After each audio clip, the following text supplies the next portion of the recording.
একজন রিক্সা চালক সে কত টাকায় বা ইনকাম করে। দেখা গেছে ওই ব্যক্তিকেও আল্লাহ তাআলা হজ করিয়েছেন। কিভাবে? একজন রিক্সা চালকের ঘটনা আপনাদেরকে বলছি, সত্য ঘটনা। ওই ব্যক্তি নামাজ পড়ে, দাওয়াত ও তাবলীগের সাথে জড়িত। আলেমদের কাছে যখন সে হজের গুরুত্ব ফজিলত বিষয়টা সে যখন জানলো, তখন সে আল্লাহর কাছে দোয়া করতে লাগলো। এবং সে সারাদিন রিক্সা যখন চালায়, সর্বশেষ যে যাত্রীটা সে আপনার যে যাত্রীকে তার রিক্সার মধ্যে আরোহণ করায়, ওই ব্যক্তি থেকে সে টাকা নেয় না। সে নিয়ত করছে এবং সে প্রতিজ্ঞা করছে, ও আল্লাহ, আমার এই ছোট্ট কাজের উসিলা আপনি আমাকে হজ করার তৌফিক দান করিও। দেখেন তার নিয়তটা ছোট্ট, যে আমি সারাদিন যতজন প্যাসেঞ্জার, যতজন যাত্রী আমার এই রিক্সার মধ্যে উঠাবো, আমি সবার থেকে টাকা নিব, তবে লাস্টের যিনি, তার থেকে আমি কোনো টাকা নিব না। সমেত হাজিরিন, ঠিক এরকম একটা ঘটনা ঘটে গেল। ওনার রিক্সার মধ্যে একজন ধনী ব্যক্তি তার রিক্সার মধ্যে উঠলো। ওঠার পরে সর্বশেষ রাতের ভাড়াটা ওনাকে দিয়ে সে ড্রাইভ করলো। তো ওই বড়লোক যখন রিক্সা থেকে নামলো আর তাকে যখন তার ন্যায্য অধিকারটা দিতে লাগলো, তখন ওই রিক্সা চালক বলল, ভাই, আমি আপনাদের টাকা নিব না। কেন নিবেন না? তখন ওই রিক্সা চালক বলল, দেখুন, আমি নিয়ত করেছি সারাদিন যা বাড়াবার সবার থেকে টাকা নিব, তবে লাস্টের জন থেকে আমি কোনো টাকা নিব না। কারণ কি?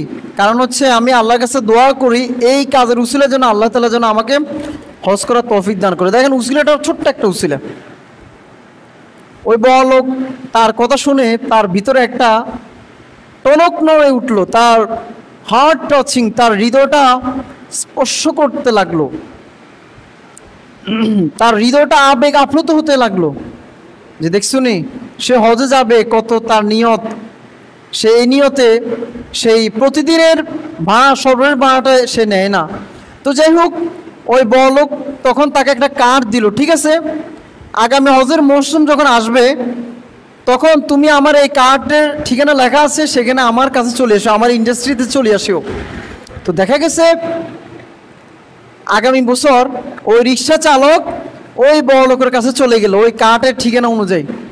তখন ওই কুটিপতিওয়ালা ওই রিক্সাকে হজের যত টাকা দরকার, যা যা কিছু দরকার, যত নিবন্ধন করা দরকার, হজের যত নিবন্ধন, যাকে এভরিথিং সব কিছু ওই কুটিপতিওয়ালা ব্যবস্থা করে দিছে। বলেন না সুবহানাল্লাহ। তখন দেখা গেছে ওই রিক্সা চালক কি হজে চলে গেছে। দেখেন তার নিয়তটা ছিল ছোট্ট একটা নিয়ত। তা আমি আপনিও একটা নিয়ত করতে পারি। সারাদিন ইনকামের শেষে আপনি 50 টাকা রাখেন, 100 টাকা রাখেন, আর নিয়ত করেন, ইনশাল্লাহ এই টাকা দিই, আল্লাহ যদি আমার হায়াতে তৈবা দান করেন, আগামী 5 বছর হলেও আমি হজ না করতে পারি, অন্তত পক্ষে এই টাকা দিয়ে আমি উমরা করব। আপনি দেখবেন এটা চাইলে সম্ভব, এটা অসম্ভব বলতে কিছুই নাই। এভরিথিং ইজ পসিবল, প্রত্যেকটা জিনিস পসিবল, সম্ভব। কোনো বস্তু, নো আদার থিং ইম্পসিবল, কোনো বস্তু অসম্ভব বলতে কোনো কিছু নেই, মানুষের কাছে সব কিছু সম্ভব। এখন তো বিভিন্ন ব্যাংকে আপনার হজ উমরা প্যাকেজ আছে, আপনি যদি মাসে মাসে যদি 2000 টাকা করে রাখেন, তা আপনি দেখা গেছে 5 বছর পরে আপনি যদি একটা ডিফিএস অ্যাকাউন্ট করেন উমরার জন্য, মাসে মাসে 2000 টাকা করে রাখেন, তো দেখা গেছে মোটামুটি ভালো একটা অ্যামাউন্ট হয়ে যাবে। তো দেখা গেছে আর যদি 10-20 হাজার টাকা লাগে, এটা ব্যবস্থা হয়ে যাবে, কোনো ব্যাপার না। তো এই জন্য আসলে এরাদা করতে হবে, ইচ্ছা করতে হবে। আমি একটা উমরার ডিফেন্স অ্যাকাউন্ট খুলছি, জানি না আল্লাহ পাক হয়তো কয়েক বছর পরে ফিল আপ হবে ইনশাল্লাহ। তো নিয়ত করতে হবে আপনাকে। এই জন্য যদি আপনি নিয়ত করেন, ইনশাল্লাহ অবশ্যই আল্লাহ তাআলা সেটাকে ফিল আপ করে দিবেন, এতে কোনো সন্দেহ নাই। কারণ বন্দা যখন চেষ্টা করে, তখন আল্লাহ তাআলার সাহায্য, আল্লাহ তাআলার মায়া দরদ তার প্রতি খুব দ্রুত গতিতে এগিয়ে চলে। তো যাই হোক, আমি বললাম আপনাদের সম্মুখে ছোট্ট একটি ঘটনা তুলে ধরলাম। এমন একজন রিক্সা চালক যার কোনো তৌফিক নাই, তারপরেও কি আল্লাহ তাআলা তাকে বড় হজ করার তৌফিক দান করেছেন। সুবহানাল্লাহ। সম্মানিত হাজিরিন, আজকে যে টপিক নিয়ে আলোচনা করব সেটি হচ্ছে, গত সপ্তাহে আমরা হজের গুরুত্ব, ফজিলত এবং মাহাত্ম্য নিয়ে আলোচনা করেছিলাম। হজ করার কি ফজিলত রয়েছে এবং হজ না করার কি ভয়াবহ পরিণতি রয়েছে। আপনাকে আল্লাহ তাআলা হজ করার তৌফিক দিয়েছেন, কিন্তু আপনি হজ করেন নাই। কি বলেছেন আপনার বিষয় মনে আছে? আবারও রিভিউ করতেছি। নবী করিম সাল্লাল্লাহু আলাইহি সাল্লাম বলেন, যাকে আল্লাহ তাআলা হজ করার তৌফিক দান করেছেন কিন্তু সে হজ না করে ইন্তেকাল করলো, রাসূল বলেন ফাল ইহুদিয়ান আও নাসরানিয়ান, সে ইহুদি হয়ে মারা যাক অথবা খ্রিস্টান হয়ে মারা যাক, এতে আমার নবীর কোনো কিছু আসে যায় না। বলেন নাউজুবিল্লাহ। আল্লাহ রাসূল সাল্লাল্লাহু আলাইহি সাল্লাম তার প্রিয় বান্দার সম্পর্কে এত মারাত্মক এক কমেন্টস করছেন, আপনার কি মনে হয়?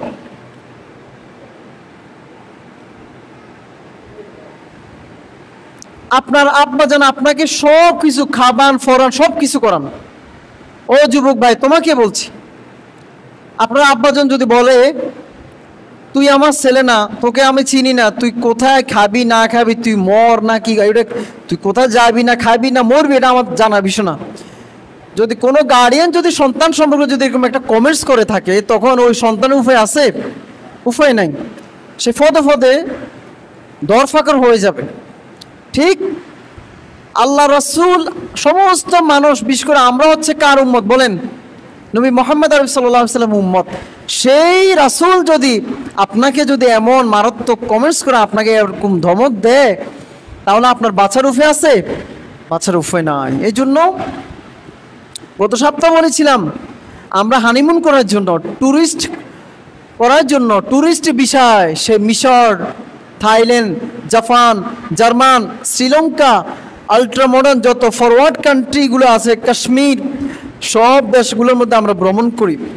ইভেন কি অনেক মুসলমান এক মাসের মধ্যে কয়েকবার কলকাতা সফর করে, এবং কি ইন্ডিয়ার যে 28টা রাজ্য আছে, ওই 28টা রাজ্যের মধ্যে এক একটা রাজ্য সে সফর করে।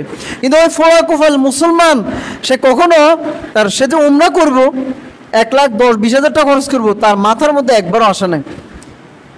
এরকম মুসলমান মনে আমাদের সমাজে নাই, মনে আছে নাকি? অবশ্যই আছে। আহা, এই জন্য আমাদের যে কনসেপ্ট, আমাদের যে ধর্মীয় যে সেন্টিমেন্টাল, সেটাকে পরিবর্তন করতে হবে। শুধু নামে মুসলমান হলে হবে না। সম্মানিত হাজিরিন, তো যাই হোক, আজকে আমি যে বিষয় নিয়ে আলোচনা করব, সংক্ষিপ্ত আকারে আলোচনা করার চেষ্টা করব, যেহেতু সময় একবারই কম। আজকে আলোচনা করব হজের ওয়াজিব কয়টি এবং হজের ফরজ কয়টি, এবং একজন হাজি সেখানে হজ করতে গেলে সে কি কাজ করে। মোটামুটি আজকে একটা ক্লাস করাচ্ছি, আজকে ধরুন না যে আপনি হজ করতে যাবেন, সেখানে আপনি কি করবেন। মোটামুটি আপনি যদি মনোযোগ সহকারে যদি আলোচনা শুনেন, তাহলে আপনি হজ সম্পর্কে বেসিক জ্ঞান আপনার হয়ে যাবে ইনশাল্লাহ। সম্মানিত হাজিরিন,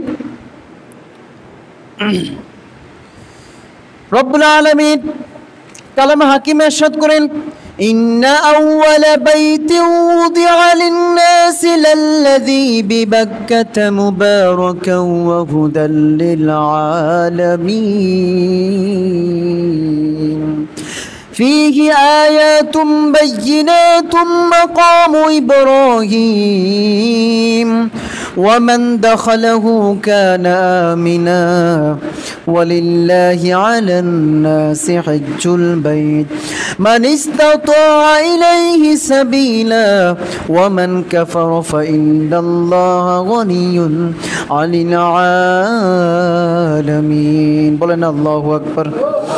আল্লাহ তাআলা পৃথিবীর সমস্ত ইমানদার আল্লাহর বান্দা এবং বান্দিকে লক্ষ্য করে বলেন, ও ইমানদার আল্লাহর বান্দা এবং বান্দিরা, তোমাদের উপর আমি হজকে ফরজ করেছি। ওয়ালিল্লাহি আলান নাস, তোমাদের যাদের তৌফিক আছে, হিজ্জুল বাইতি মান ইসতাতা ইলাইহি সাবিলা, তোমরা আল্লাহর ঘরে তোমরা হজ পালন করবে আল্লাহর জন্য। ওয়ালিল্লাহি, আল্লাহর জন্য। ওয়ামান কাফারা ফাইন্নাল্লাহা গনিয়্যুন আনিল আলামিন। যাকে আমি তৌফিক দান করেছি, তৌফিক দিয়েছি, কিন্তু সে হজ করে নাই, আল্লাহ তাআলা ওই বান্দা বান্দিকে লক্ষ্য করে বলেন ফাইন্নাল্লাহা গনিয়্যুন আনিল আলামিন, নিশ্চয় আমি তোমার হজ উমরা পালন করা থেকে আমি অমুখাপেক্ষী, আমি তোমার হজ উমরার প্রতি কোনো মুখাপেক্ষী না। অর্থাৎ আল্লাহ তাআলা এই আয়াতের সর্বশেষ বুঝাতে চাচ্ছেন, যদি তুমি হজ উমরা করো তোমার লাভ, কার লাভ বলেন? নিজের লাভ। আর তোমাকে আমি তৌফিক দিয়েছি, তুমি হজ উমরা করলে না, আল্লাহ নিজে বলছেন ফাইনাল্লাহু গনিয়্যুন আলামিন, আমি অমুখাপেক্ষী, বিশ্ববাসীর হজ পালন করা থেকে আমি অমুখাপেক্ষী। অর্থাৎ আপনাকে আল্লাহ তৌফিক দিয়েছেন, আপনি হজ উমরা করেন নাই, এতে আল্লাহর কিছু আসে যায় না। আল্লাহ, আপনি যদি হজ করেন আপনারই লাভ, আল্লাহর কোনো এতে কি নাই, লাভ নাই। আল্লাহ তাআলা এই আয়াতে এটাই বুঝাচ্ছেন। এই জন্য সম্মানিত হাজরিন, যাদের তৌফিক আছে আমরা অবশ্যই হজ পালন করব। প্রশ্ন করতে পারেন কত টাকা থাকলে আমি হজ পালন করব, অনেকের মনে প্রশ্ন আসে। সম্মানিত হাজরিন, আপনি হজ করতে গিয়ে হজ যাওয়া এবং আসার যত খরচ আছে ওই খরচ ব্যতিরেকে ধরুন 40 দিন কিংবা 1 মাসের সফরে আপনি যাবেন, ওই 1 মাস বা 40 দিন সফরের যে টাকা যদি আপনার কাছে থেকে থাকে এবং আপনার পরিবারও এই 40 দিন স্বাবলম্বীভাবে চলতে পারবে, এমন ব্যক্তির কাছে যত এই পরিমাণ যদি একটা অ্যামাউন্ট থাকে, তাহলে ওই ব্যক্তির উপর কি হজ ফরজ। আসা যাওয়ার টাকা আছে আপনার কাছে 6 লাখ, আপনি 40 দিনে প্যাকেজে গেলেন, অনেকে 40 দিন যায়, অনেকে 30 দিন, অনেকে আরও কম যায়। তো যাই হোক, এই মধ্যখানে যদি আপনার ফ্যামিলিও যদি সুন্দরভাবে চলতে পারে, তাহলে ওই ব্যক্তির উপর কি বলেন হজ ফরজ। এখন আপনি হজে গেলেন, 6 লাখ টাকা গেল, ধরলাম 6.5 লাখ। আপনার ফ্যামিলি 30 দিনের জন্য যদি আপনি 50,000 টাকা দিয়ে যান, ধরলাম 40 দিনে প্যাকেজে গেলেন, 50,000 টাকা দিয়ে গেলেন, 7 লাখ টাকা। তাহলে মোটামুটি 7 লাখের মধ্যে সব কিছু হয়ে যাচ্ছে, কথা ঠিক কিনা? এখন আপনি চিন্তা করেন, আমাদের সমাজে অনেক ব্যক্তির অ্যাকাউন্টে ব্যাংকের মধ্যে কিন্তু অনেক লাখ লাখ টাকা আরও পড়িয়েছে, কথা ঠিক কিনা? 7 লাখ তো দূরের কথা, মানে আরও অনেক লাখ টাকা কি ব্যাংকে পড়ে আছে, কিন্তু ওনার কোনো খবর নাই। উনি যে একটু হজ করবে, হজ পালন করবে, এটা নিয়ে কখনো চিন্তায় উনি কোনো আসে নাই। সম্মানিত হাজরিন, আপনাকে বলছি, আল্লাহ রাসূল সাল্লাল্লাহু আলাইহি ওয়াসাল্লাম ইরশাদ করেন, মান আরাদাল হাজ্জা ফালইউআজ্জিল, যার উপর হজ ফরজ সেজন্য জলদি করে তাড়াতাড়ি করে যেন হজ পালন করে। কারণ কি? কারণ সে তো জানে না তার মৃত্যু কখন এসে যায়, সে তো জানে না তার টাকাটা কখন পুড়িয়ে যায়, হঠাৎ করে একটা বিপদ আসলো টাকাটা শেষ, সে তো জানে না কখন সে অসুস্থ হয়ে যায়, কথা ঠিক কিনা? এই 3টা কথা হাদিসে আসছে। এই জন্য রাসূল বলেন, যার উপর হজ ফরজ সে যেন জলদি করে নেয়। কিন্তু আমাদের দেশে আমরা হজ নিয়ে আমাদের নানা কথা, আগে ছেলে মেয়ে বিবাহ দিব, বিল্ডিং করব, কনস্ট্রাকশনের কাজ শেষ হবে, তারপর আমরা কি করব? হজ করব। যখন শরীরের মধ্যে একবার সমস্ত শক্তি যখন ক্ষীণ হয়ে যায়, আর চলে না, তখন আমরা কি করি? হজের নিয়ত করি। কিন্তু না, হজ এমন একটা বিধান যেখানে শুধু অর্থ দিয়ে কাম হবে না, বরং শারীরিক আপনার পরিপূর্ণ শক্তির অধিকারী হতে হবে। কারণ আপনি সেখানে 7 চক্কর দিবেন, বিশাল চক্কর, সাফাওয়ানা দোয়াই করবেন, হ্যাঁ, শতঙ্গে কঙ্কন নিক্ষেপ করবেন, মিনা রাত্রি আরাফার মধ্যে রাত্রে অবস্থান করবেন, মিনাতে রাত্রিবেলা অবস্থান করবেন, কোরবানি দিবেন, বিশাল কষ্টের হিসেব নিকাশ। সম্মানিত হাজিরিন, এটা আপনি তো চাইলে করতে পারবেন না। এই জন্য দেখা যায় ওই অনেক মুরব্বীরা মুআল্লিমকে রেয়াল দিয়ে দেয়, যে বলে আপনি আমার রিটার্নটা করে দেন, এই হলো অবস্থা। এই জন্য আমাদের উপর যাদের হজ ফরজ, আমরা জানি আমাদের অ্যাকাউন্টে কত টাকা আছে। ইনশাল্লাহ আমরা এই বছর তার আপনি চাইলে পারবেন না, যেহেতু নিবন্ধন অনেক আগে শেষ। আপনি নিয়ত করেন আগামী বছর যেন আপনি যেন হজ অথবা উমরা যেন পালন করতে পারেন, সেই নিয়ত করা দরকার আছে কিনা বলেন? সম্মানিত হাজির, নিয়ত করা দরকার আছে কিনা বলেন? কথা বলেন না কেন? তো যাই হোক, যদি এই কথাগুলো বুঝে থাকেন তাহলে আমি বুঝবো যে আমার আলোচনা সার্থক। আর যদি শুনে এখান দিয়ে শুনে ওইখান দিয়ে বের করে দেন, তাহলে তো আলোচনা আমি বুঝবো যে আমি অন্য কারোর সামনে আলোচনা করছি।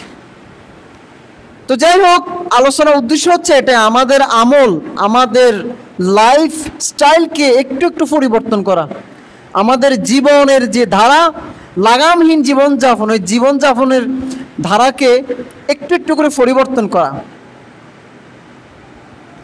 তো যাই হোক, সম্মানিত হাজরিন, হজের ফরজ হচ্ছে 3টি। কয়টি বলেন? হজের ফরজ কয়টি? 3টি। 1 নম্বর হচ্ছে এহরাম বাঁধা। কি বাঁধা বলেন? এহরাম বাঁধা। যারা হজ করতে যান, সাধারণত সৌদি আরব আগস্থানে একটা মিকাত আছে। প্রত্যেকে যে যে দেশ থেকে যাক না কেন একটা মিকাত আছে, মানে নির্দিষ্ট স্থানে ওখানে গিয়ে এহরামকে বাঁধতে হয়। তো যেহেতু এখন তো এরোপ্লেন যুগ চলে আসছে, এখন তো আরও যে আপনার জাহাজে করে যাওয়ার সুযোগ নেই, লঞ্চ জাহাজে করে যাওয়ার সুযোগ নেই। এই জন্য এখন প্রত্যেকে তাদের নিজ নিজ দেশের মধ্যে কি করে এহরাম বেঁধে ফেলে। এই এহরামের মূল একটা মেসেজ, একটা বার্তা আছে, সেটি হচ্ছে, ও আল্লাহ, আমি এহরামের কাপড় বেঁধে ফেললাম, আমি জানি না আমার মৃত্যু কখন এসে যায়। এই জন্য এই এহরাম বাঁধার একটা পূর্ব মেসেজ হচ্ছে, ও আল্লাহ, আমি আপনার রাস্তায় কোরবানি হওয়ার জন্য যাচ্ছি, আপনি যদি আমাকে তৌফিক দেন আবার ফিরে আসবেন, অথবা আমি এই কাপড়ে কি মৃত্যুবরণ করব। এটা একটা তার অশনি সংকেত। এটাই এহরাম কাপড় পরার মূল যে উদ্দেশ্য, হিকমত, এই জিনিসটাই বহন করে। সম্মানিত হাজির, বলতেছিলাম হজের ফরজ কয়টি? কয়টি বলেন? 3টি। 1 নম্বরে কি? এহরাম বাঁধা।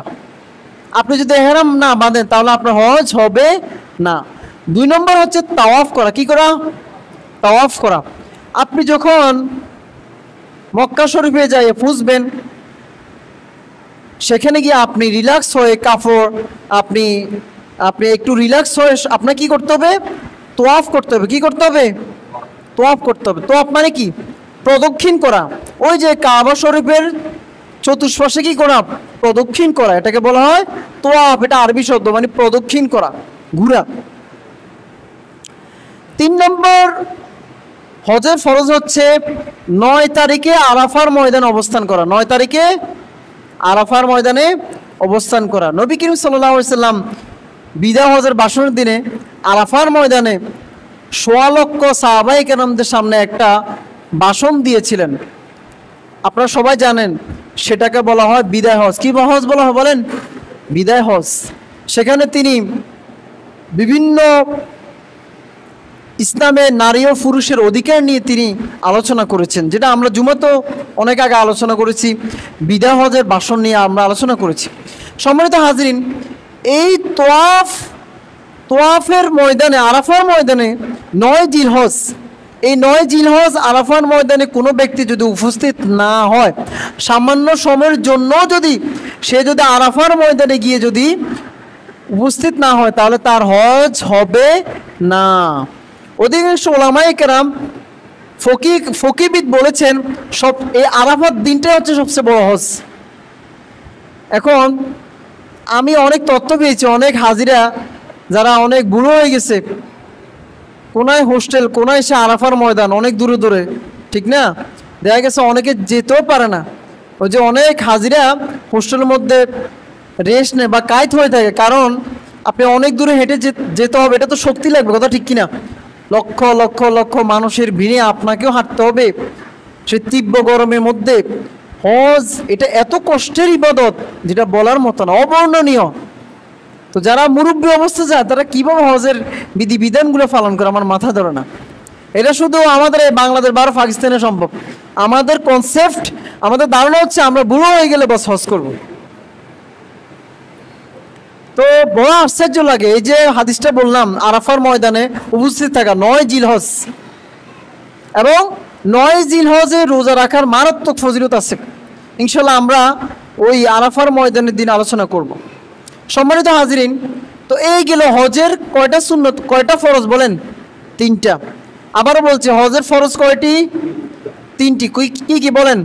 1 নম্বরে এহরামের কাপড় পরিধান করা, এহরাম বাঁধা। 2 নম্বরে গিয়ে আপনাকে তোয়াফ করতে হবে, তোয়াফে জিয়ারত, যেটাকে বলে তোয়াফ জিয়ারত, তোয়াফ করতে হবে। 3 নম্বর হচ্ছে 9 তারিখ আরাফার ময়দানে কি করতে হবে? আরাফার ময়দানে ওই হোস্টেল থেকে ওই সৌদির কাবা শরীফ থেকে আপনাকে হেঁটে হেঁটে আবার আরাফার ময়দানে যেতে হবে, সেখানে যে আপনাকে অবস্থান করতেই হবে, লং টাইম সেখানে অবস্থান করে, সেই ফজর থেকে আসর পর্যন্ত। তারপর আবার মুজদালিফের দিকে রওনা হয়, মুজদালিফের রাত্রে অবস্থান করে আবার মিনাতে রওনা হয়। এইভাবে মিনাতে গিয়ে আবার কোরবানি করা হয়, অনেক কষ্টের বিধিবিধান। মূলত হজের কার্যক্রম হচ্ছে 5 দিন। কয় দিন বলেন? হজের কার্যক্রম কয় দিন বলেন? 5 দিন। 9, 10, 11, 12, 13। জিলহজ মাসের 9, 10, 11, 12, 13 এই 5 দিন হচ্ছে হজের মূল কার্যক্রম। এই 5 দিনের অবস্থা খুব কঠিন অবস্থা, অনেক পরিশ্রম করতে হয় আপনাকে। তো এই গেল হজের ফরজ কয়টি? 3টি। এখন আলোচনা করব হজের ওয়াজিব 5টি। কয়টি বলেন? 5টি না, আমরা 6টাই বলি। হজের ফরজ, হজের ওয়াজিব কয়টি বলেন? 6টি। 1 নম্বর হচ্ছে সাফা মারোয়া দৌড়ে করা। কোথায় বলেন? সাফা মারোয়াতে দৌড়ে করা। এই সাফা মারোয়ার ইতিহাস আপনারা জানেন। বিবি হাজরা আলাইহিস সালাতু ওয়াস সালাম যখন কোথাও পানি খুঁজে পাচ্ছেন না, তার আদরের সন্তান ইসমাইল পানির জন্য চটফট করতেছিলেন, কোথাও পানি খুঁজে পাচ্ছিলেন না, তখন দেখা গেছে তিনি সাফা এবং মারোয়া 2টা পাহাড় নাম, 2টা পাহাড় অবস্থান করলেন। একবার সাফা পাহাড়ের মধ্যে দৌড়াদৌড়ি করলেন, আরেকবার মারোয়া পাহাড়ের মধ্যে দৌড়াদৌড়ি করলেন। কারণ আপনি ফলো করবেন, দেখবেন আরব দেশ বাদ দেন, আপনি যখন বাসে চলবেন, হাইওয়ে রাস্তার মধ্যে চলবেন, যখন রোদ পড়ে, আপনি যখন ড্রাইভারের পাশে বসবেন, ওই দূর থেকে দেখবেন, তাকাবেন, মনে যেন ওদিকে কি পানি আর পানি। কথা ঠিক কিনা? মনে যেন কি ওই রাস্তার মাথা একবারে পানি আর পানি। তো হাজরা আলাইহিস সালাম চিন্তা করলো, না রে সাফার মধ্যে পানি পাবো, দেখতেছে পানি না, আবার মারোয়ার মধ্যে দৌড়ে এভাবে 7 চক্কর এভাবে দৌড়াদৌড়ি করতেছিলেন। তারপরে যখন তিনি তার সন্তানকে দেখতে আসলেন যে আমার ছেলের কি অবস্থা, না জানি কি অবস্থা, তখন দেখা গেছে দেখলেন যে তার শিশুর আঘাতে, ইসমাইল আলাইহিস সালাম শিশুর আঘাতে, পায়ের আঘাতে ওখান থেকে কি পানি বের হওয়া শুরু করলো।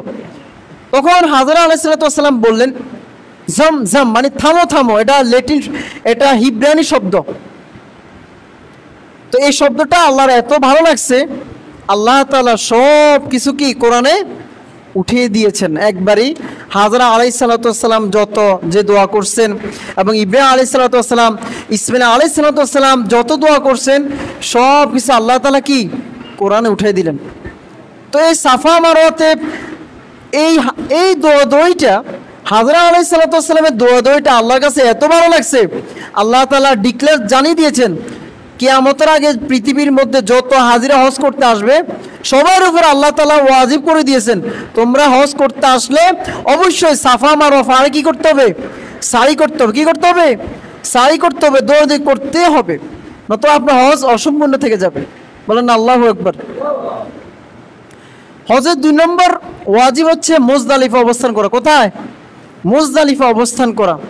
সম্মানিত হাজিরিন, মুজদালিফা আপনার রাত্রি যাপন করা, সেখানে গিয়ে আপনাকে রাত্রি যাপন করা এবং সেখানে আপনার ফজর নামাজ আদায় করা। মুজদালিফা ফজর নামাজ আদায় করে সূর্য ওঠার সাথে সাথে আবার মিনার দিকে রওনা করা। মুজদালিফা অবস্থান করা এটা ওয়াজিব। 3 নম্বর হচ্ছে শয়তানকে কঙ্কর নিক্ষেপ করা। শয়তানকে কঙ্কর নিক্ষেপ করা কোথায়? জামরা একটা স্থানের নাম, জামরায় উলা, জামরায় সানি, জামরায় সালেস, এভাবে 7টা জায়গা আছে। 7 7 49 শয়তানকে কয়টা কঙ্কর নিক্ষেপ করা? 49টা। কয়টা? 49টা। দেখেন, তাও একটা করে কঙ্কর নিক্ষেপ করা। আপনি কল্পনা করতে পারবেন হজের বিধান কত কঠিন। হজ কত কঠিন একটা ইবাদত, কত কষ্টের বিধান। প্রায় 40 লক্ষ হাজিদের ভিড়ে আপনিও সেখানে অবস্থান করে, জামরায় অবস্থান করে শয়তানকে কঙ্কর 49টা নিক্ষেপ করা। 7 7 49টা কঙ্কর নিক্ষেপ করা, এটা কি সো টাফ? এটা কি সহজ কথা? No, it is no easy to matter, so it is very difficult. খুব কঠিন বিষয়। এজন্য আমরা বলি যাদের হজ ফরজ, ইয়াং বয়সে হজ করাই উত্তম এবং এটাই বেটার। তারপরে 4 নম্বর হজের ওয়াজিব হচ্ছে মাথা মুন্ডানো। কি? মাথা মুন্ডানো অথবা হলক করা। আপনারা দেখেন যারা হজ করতে যায় সবাই মাথা কি করে, হলক করে, মুন্ডন করে। 5 নম্বর হচ্ছে বিদায় তোয়াফ করা। কি করা? বিদায় তোয়াফ করা। আপনি যখন হজের সব কার্যক্রম শেষ করে ফেলবেন, এই হজের সব কার্যক্রম শেষ হওয়ার পরে আপনি যখন রওনা দিবেন, বিদায় নেবেন, ঠিক তার আগ মুহূর্তে একটা তোয়াফ করা। কি করা? তোয়াফ। এটাকে বলা হয় বিদায় তোয়াফ। কি তোয়াফ? বিদায় তোয়াফ। এটা করা ওয়াজিব। 6 নম্বর হচ্ছে কোরবানি করা। কি করা? কোরবানি করা। সেখানে আপনাকে দম দিতে হবে, কোরবানি করতে হবে। তো দেখেন এতগুলো বিধিবিধান পালন করতে গেলে আরো কত কষ্ট, আরো অনেকগুলো সুন্নাহ আছে যেগুলো তো আমি বলার সুযোগ হয়ে উঠবে না। এইগুলো হজের কি 6টা ওয়াজিব বিধান। আবার বলছি, হজের ওয়াজিব কয়টি বলেন? 6টি। 1 নম্বর হচ্ছে সাফা মারোয়া দৌড়াদৌড়ি করা। তারপর হচ্ছে 2 নম্বর হচ্ছে মুজদালিফা অবস্থান করা। 3 নম্বর হচ্ছে শয়তানকে কঙ্কর নিক্ষেপ করা। 4 নম্বর হচ্ছে মাথা মুন্ডানো বা হলক করা। 5 নম্বর হচ্ছে কোরবানি করা। 6 নম্বর হচ্ছে বিদায় তোয়াফ। কি করা? বিদায় তোয়াফ করা। আপনি যখন বিদায় নিবেন, এই হচ্ছে হজের 6টা ওয়াজিব বিধান। তো আমরা আলোচনা মোটামুটি করলাম যে হজের ফরজ কয়টি এবং হজের ওয়াজিব কয়টি। সম্মানিত হাজিরিন, এখন আলোচনা করব হজের কি কি নিদর্শন রয়েছে, আপনি সেখানে গেলে কি কি দেখবেন। খুব ইন্টারেস্ট একটা আলোচনার বিষয়। আপনি সেখানে গেলে কি কি দেখতে পাবেন। আপনি তো বাংলাদেশে সেই কক্সবাজার গিয়েছেন, সেই সিলেটের জাফলং গিয়েছেন, মৌলভীবাজারের সেই চা বাগান গিয়েছেন, সুনামগঞ্জ পাথর দেখেছেন। আপনি তো সুন্দরবনে গিয়েছেন, সুন্দরবনের দৃশ্য দেখেছেন। খুলনা বাগেরহাট খানজাহান আলীর 81টা গম্বুজ দেখেছেন। আপনি তো বাংলাদেশকে দেখার জন্য অনেক সফর করেন। কিন্তু আমরা যদি হজ উমরা করি তাহলে আমরা সেখানে গেলে কি কি দেখতে পাবো, খুব মজার আলোচনার বিষয়। যাক, সংক্ষেপ করে আলোচনা করব যেহেতু সময় একেবারেই শেষ পর্যায়ে। সম্মানিত হাজিরিন, এখন আলোচনা করব হজের কি কি নিদর্শনাবলী রয়েছে, আপনি সেখানে গেলে আপনি কি কি দেখতে পাবেন। 1 নম্বর হচ্ছে হাতিমে কাবা। নাম কি বলেন? হাতিমে কাবা। এই যে আমরা কাবা শরীফ দেখি, কাবা শরীফের ঠিক উত্তর পাশে একটা চাঁদ আকারের গোলা, চন্দ্র অর্ধবৃত্তকার গোলাকার এভাবে একটা জায়গা আছে। এই জায়গাটার নাম হচ্ছে হাতিমে কাবা। নাম কি? হাতিমে কাবা। কেউ যদি হাতিমে কাবার মধ্যে যদি নামাজ পড়ে, ওই যে কাবা শরীফের ভিতরে নামাজ আদায় করলে যে ফজিলত, ওই ফজিলত আল্লাহ তাআলা আপনাকে আমাকে দান করবেন। বলেন না সুবহানাল্লাহ। শুধু তাই না, আল্লাহকে দেখা আমাদের সম্ভব না, দুনিয়াতে আল্লাহর মুলাকাত পাওয়া সম্ভব না। রাসূল বলেন যে ব্যক্তি হাতিমে কাবার মধ্যে নামাজ আদায় করবে সেজন্য আল্লাহর সাথে মোলাকাত করলো। বলেন আল্লাহু আকবার।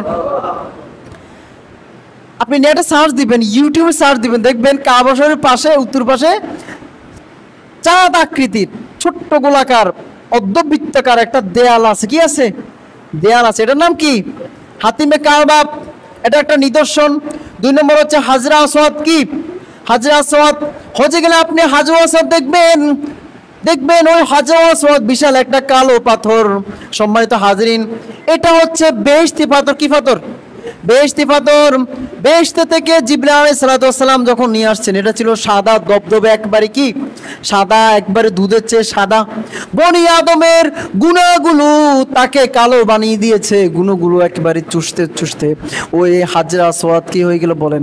কালো বর্ণ হয়ে গেল। এই হাজরা আসওয়াদকে চুমু দেওয়ার এত ফজিলত।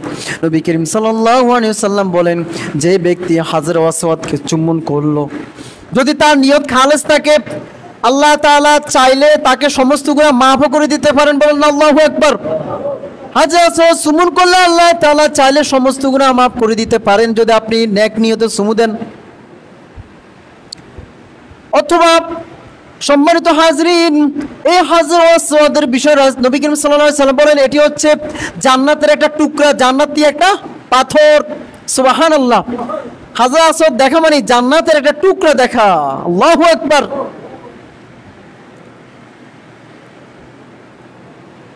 তিন নম্বর হচ্ছে মাকাম ইব্রাহিম। 3 নম্বর কি? হজে গেলে ওই যে কাবা শরীফের পাশে একটা স্থান আছে মাকাম ইব্রাহিম, সেখানে আপনি যখন তোয়াফ করবেন, তোয়াফের শেষে আপনাকে মাকামে ইব্রাহিমে নামাজ আদায় করতে হবে। আপনাকে ইব্রাহিম আলাইহিস সালামের স্মৃতি বিজড়িত জায়গা যে দাঁড়িয়ে ইব্রাহিম আলাইহিস সালাম ও যে কাবা শরীফ বানিয়েছেন তার পদচিহ্ন পাথরটা এখনো সংরক্ষিত রেখেছেন। আপনি যদি হজ করতে যান তাহলে আপনি ওই পাথরটাও দেখবেন। মাকামে ইব্রাহিম আলাইহিস সালাম যে পদচিহ্ন, যে দাঁড়িয়ে যে পাথর উপর দাঁড়িয়ে যে কাজগুলো করছেন, ইব্রাহিম আলাইহিস সালামের পায়ের দাগ আছে, সেখানে আপনি দেখতে পাবেন। 4 নম্বর হচ্ছে, আপনি যখন হজ করতে যাবেন আপনাকে মিনা অবস্থান করতে হবে।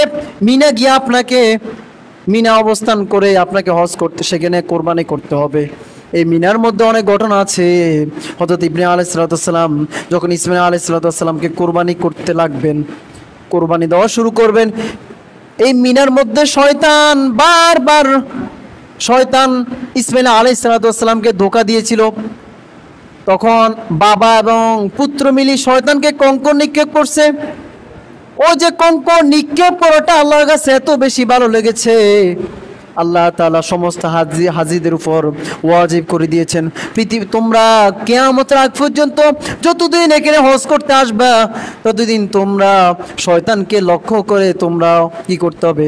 পাথর নিক্ষেপ করতে হবে। বলেন না সুবহানাল্লাহ।